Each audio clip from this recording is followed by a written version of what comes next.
A few moments later. Véhicule complètement démonté, hein, parce qu'il s'agit quand même que montrer à la boue qu'on n'a pas juste fait la vidéo pour ouvrir les diffs. Tout est en pièces détachées, la moindre petite chose a été déboulonnée. Support d'aileron, on va y passer aussi évidemment, pour faciliter aussi le passage dans le bain ultrason. Les roulements ont déjà subi un nettoyage préalable, tous ceux qui grattaient sont partis à la benne.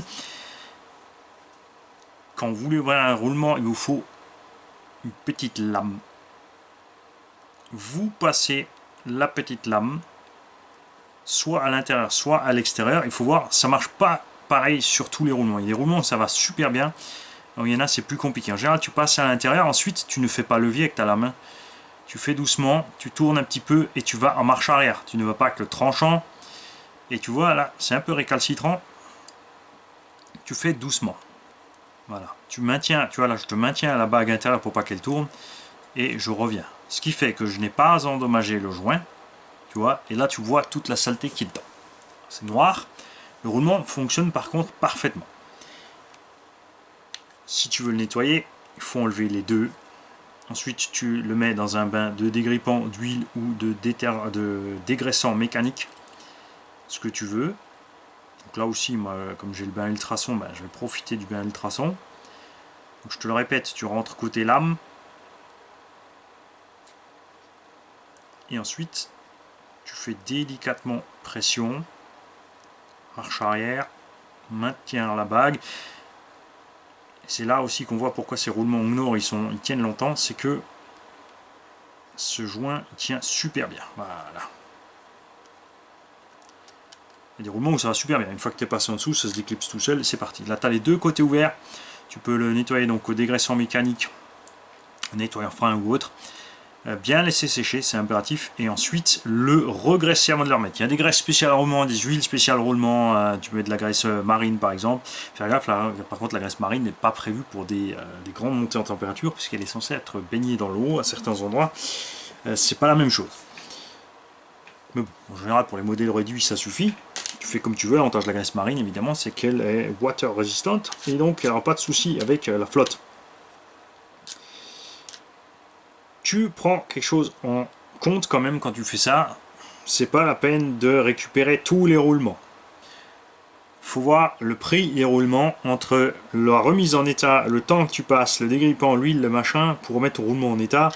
Les petits roulements comme ça, pour la direction par exemple, sont pas de fortes contraintes mécaniques. Le tube de 10, ça doit coûter 5 euros. Si les roulements sont rouillés sur la partie acier ici, c'est pareil, c'est pas la peine, tu t'amuses pas des plombes. Tu le fais si tu veux repartir immédiatement et tu n'as pas d'autre solution. Si tu as le temps, tu démontes tout, tu regardes ce qu'il te faut, tu regardes le coût de revient entre la réparation, d'acheter des pièces neuves ou récupérer les pièces au plus possible. Et voilà, tu te fais ton petit calcul, tu regardes plus ou moins ce qui vaut le coup ou pas. Des fois, il y a des choses qu'on veut absolument récupérer. On passe 2 heures à réparer, remettre en état, faire un truc, et quand tu vas sur le net, ben, tu trouves ta pièce pour le prix d'électricité que tu as usé pour t'éclairer pendant tout le temps des travaux. Donc voilà, n'en faites pas trop. Tu vois, on a vraiment tout en petites pièces. Donc les huiles, tout ce qui est visserie, ça va baigner dans l'huile. Les pièces plastiques vont passer au bain ultrason avec le dégraissant. Ensuite, on mettra le rénovateur plastique dessus. Les pièces qui contiennent des parties métalliques vont passer à l'ultrason, mais dans le dégraissant mécanique uniquement.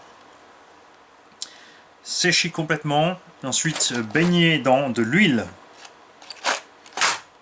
Les vis, c'est pareil.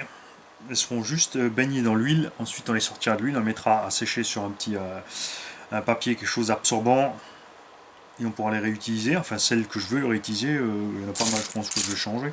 Juste pour dire que c'est propre. Parce que comme on a un châssis neuf, quand même, hein, c'est tentant d'y mettre un châssis neuf. On a plein de pièces avec des petites dorures. J'ai commandé un paquet de rondelles avec des petites dorures. C'est vrai que le châssis a 2-3 bosses. Ici, vous voyez, sur les parties qui ont été ajourées. De l'autre côté, sur les chocs, ça a bosselé le châssis. Quand même. Hein. Après, hein, vous voyez, c'est pas que les mecs qui font du bâche qui sont violents que le matos. Hein, les compétiteurs. vous êtes des bourrins aussi. Après, c'est pas où il faut, c'est sûr, si le circuit est dur comme un caillou, à un moment, t'as pas le choix. Et maintenant, j'y vais. Ça fait la 3e fois que j'ai un message pour me dire votre colis est arrivé, votre colis est arrivé, votre colis est arrivé. Il va falloir que je cherche la camionnette. Salut.